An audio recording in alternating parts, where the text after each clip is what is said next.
మన రెసిపీ వచ్చేసి ముల్లంగితో అప్పటికప్పుడు చేసుకునే ఈ బ్రేక్‌ఫాస్ట్ చాలా రుచిగా, చాలా టేస్టీగా అయితే ఉంటుందండి. ఈ బ్రేక్‌ఫాస్ట్ వచ్చేసి ఇంట్లో వాళ్ళందరికీ నచ్చుతుంది. అంత టేస్టీగా అయితే ఉంటుంది. ఇంకెందుకు ఫ్రెండ్స్ ఆలస్యం, ఎలా చేయాలో ఏంటో అనేది వీడియోలోకైతే వెళ్ళిపోయి చూద్దామా మరి? నేను ముందుగా ఇక్కడ ఒక 3 ముల్లంగి అయితే తీసుకున్నానండి. ఈ ముల్లంగి నీట్‌గా వాష్ చేసుకొని ఇంక ఇప్పుడు వీటిని తురుముకుందాం. నేను ఇక్కడ కొంచెం లావ్ సైజ్ అయితే తురుముతున్నాను. మీరు కావాలంటే చిన్నగా కూడా తురుముకోవచ్చు. ఇంకా ఇలా తురుముకున్న తర్వాత దీన్ని పక్కన పెట్టేసుకుందాం. ఇంకా ఇక్కడ నేను స్టవ్ అయితే ఆన్ చేసుకొని ఒక కడాయి పెట్టుకొని అందులోకి 1 స్పూన్ ఆయిల్ అయితే వేసుకున్నాను. ఆయిల్ కూడా హీట్ అయింది. ఇప్పుడు ఇందులోకి కాస్త జీలకర్ర ఆవాలు అయితే వేసుకోవాలి.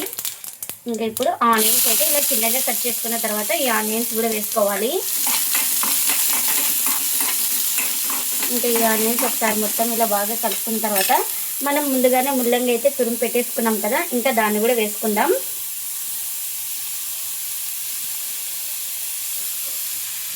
మనకు ముల్లంగి త్వరగా మగ్గడానికి ఇందులోకి కాస్త సాల్ట్ అయితే వేస్తున్నా.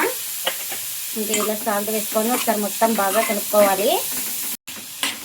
ముల్లంగి గోల్డెన్ కలర్ వచ్చే వరకు మనం ఫ్రై చేసుకోవాలి.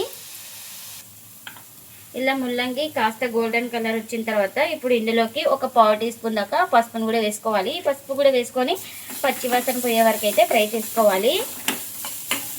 ఇంకా ఇప్పుడు 1 నిమిషం తర్వాత స్టవ్ అయితే ఆఫ్ చేస్తున్నాను.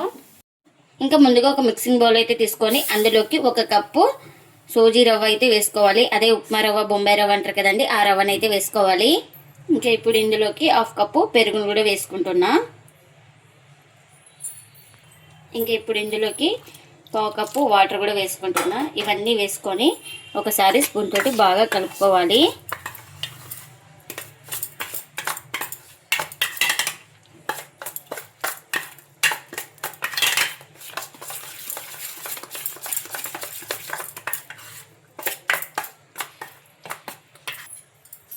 ఇంకా ఇప్పుడు మూత అయితే పెట్టుకొని ఒక 10 నిమిషాలు పక్కన పెట్టుకుంటే మనకు రవ్వ అనేది సాఫ్ట్గా నానుతుంది.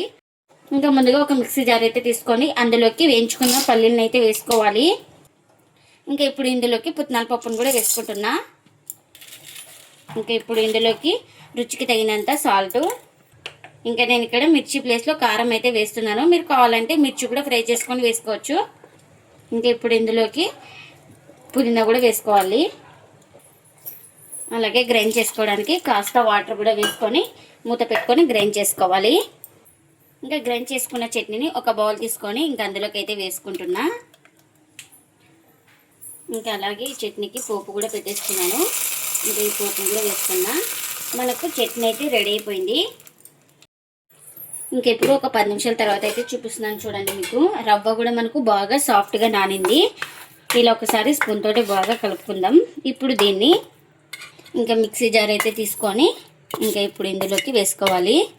ముందుగా నానబెట్టుకున్నాం కదా బొంబాయి రవ్వనైతే ఇంకా మిశ్రమాన్ని వేసుకోవాలి జార్లోకి. ఇంకా ఇందులోకి కాస్త వాటర్ అయితే వేసుకోవాలి. ఇంకా ఇప్పుడు మూత పెట్టుకొని గ్రైండ్ చేసుకుందాం స్మూత్గా. ఇంకా గ్రైండ్ చేసుకున్న తర్వాత ఒక మిక్సింగ్ బౌల్ అయితే తీసుకొని ఇంకా అందులోకి అయితే వేస్తున్నా. ఇలా స్మూత్గా గ్రైండ్ చేసుకోవాలి. ఇంకా ఇప్పుడు ఇందులోకి రుచికి తగినంత సాల్ట్, ఇంకా ఇందులోకి ఒక 1/4 టీ స్పూన్ దాకా వంట సోడాను కూడా వేసుకోవాలి. ఇంకా ఇలా వంట సోడా సాల్ట్ వేసుకున్న తర్వాత ఒకసారి మొత్తం బాగా కలుపుకోవాలి. మనం ఇన్స్టెంట్గా చేస్తున్నాం కాబట్టి ఇక్కడ వంట సోడా అయితే వేసుకున్నాము. వంట సోడా లేకుంటే ఈయన కూడా వేసుకోవచ్చు. ఇలా మొత్తం కలుపుకున్న తర్వాత ఇక్కడ నేను ముందుగానే ముల్లంగి అయితే మగ్గించుకున్నాను కదా, ఇంకా చల్లారిన తర్వాత ఇందులోకి అయితే వేసుకోవాలి.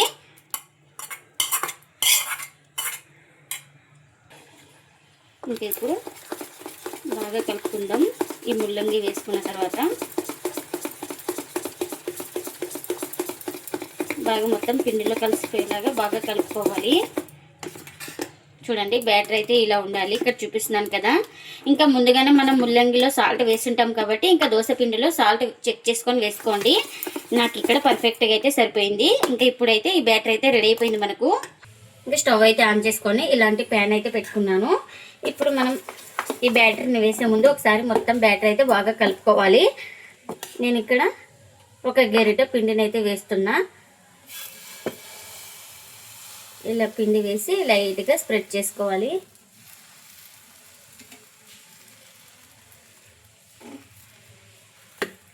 ఇంకా నేను ఇక్కడ మూత అయితే కవర్ చేస్తున్నా. చూడండి, ఇంకా ఒక నిమిషం తర్వాత అయితే చూపిస్తున్నాను. మనకు ఎక్కడ తడి అయితే లేదు కదా. ఇలా తడి ఆరిన తర్వాత ఇప్పుడు కాస్త ఆయిల్ అయితే వేస్తున్నాను. మీరు ఇష్టం ఉంటే ఆయిల్ ప్లేస్లో బటర్ కానీ గీ కానీ ఏదైనా వేసుకోవచ్చు. ఇంకా ఇలా ఆయిల్ అయితే అప్లై చేసుకున్న తర్వాత మరోవైపు అయితే ఇలా టర్న్ చేసుకోవాలి. ఇంకా ఈ వైపు కూడా కాస్త ఆయిల్ అయితే వేస్తున్నా. లైట్గానే వేసుకున్నానండి నేను కూడా ఇక్కడ. ఇంకా ఈ వైపు కూడా కింద వైపు కూడా బాగా కాల్చుకోవాలి. ఇంకా చూడండి, రెండో వైపు కూడా చూపిస్తున్నాను. రెండో వైపు కూడా బాగా కాలింది కదా. మనకు ఇదైతే రెడీ అయిపోయింది. ఇలా రెడీ అయిపోయిన దాన్ని ఒక ప్లేట్లోకి అయితే తీసుకుంటున్నా. ఇంకా మళ్ళీ మనకు ఎంత బ్యాటర్ కావాలో అంత బ్యాటర్ అయితే వేసుకోవాలి. ఇంకా ఇలా బ్యాటర్ వేసుకొని ఇలా లైట్గా స్ప్రెడ్ చేసుకోవాలి. ఇలా స్ప్రెడ్ చేసుకోవడం వల్ల మనకు ఈక్వల్గా కాలుతుంది. ఇంకా అలాగే మూతను కూడా కవర్ చేసుకోవాలి. ఇంకా కాలిందో లేదో చెక్ చేస్తున్నానండి. ఒక నిమిషం తర్వాత ఇలా కాలింది కదా, పైన తడి అంతా మొత్తం మారింది కదా. ఇలా ఇప్పుడు మరోవైపు అయితే టర్న్ చేసుకోవాలి. నేను ఇక్కడ ఆయిల్ అయితే అప్లై చేస్తున్నా. మీరు ఆయిల్ అవసరం లేదనుకున్న వాళ్ళు ఆయిల్ కూడా స్కిప్ చేసి యూజ్ చేసుకోవచ్చు. ఆయిల్ లేకుండా కాల్చుకున్న టేస్ట్ అయితే చాలా బాగుంటాయండి. ఇవి చాలా స్మూత్గా ఉంటాయి మనకు. ఇంకా మనకు ఇది కూడా రెండు వైపులా బాగా కాల్చుకున్నాను. ఇది కూడా రెడీ అయిపోయింది. ఎన్ని అయితే అన్ని ఇలానే చేసుకోవాలి. ముల్లంగితో అప్పటికప్పుడు చేసుకునే ఈ బందోసలు చాలా రుచిగా చాలా టేస్టీగా అయితే ఉంటాయండి. ఈ బందోసలు వచ్చేసి ఇంట్లో వాళ్ళందరికీ నచ్చుతాయి. అంత టేస్టీగా అంత సాఫ్ట్గా అయితే ఉంటాయండి. ఇంకా మీరు కూడా తప్పకుండా ఒకసారి ఇలా ట్రై చేయండి. ఎప్పుడు దోశలు ఇడ్లీలే కాకుండా ఇలా ముల్లంగితో వెరైటీగా బందోసలు చేయండి. మీ ఇంట్లో కూడా చాలా ఇష్టంగా తింటారు. ఇంకా ఇందులోకి చట్నీ అయితే చేసుకున్నాం కదా, చట్నీని కూడా సర్వ్ చేస్తున్నా. ఇప్పుడు మీకు చూపిస్తాను చూడండి. ఈ బందోస ఎంత సాఫ్ట్గా ఉంటుందో చూడండి.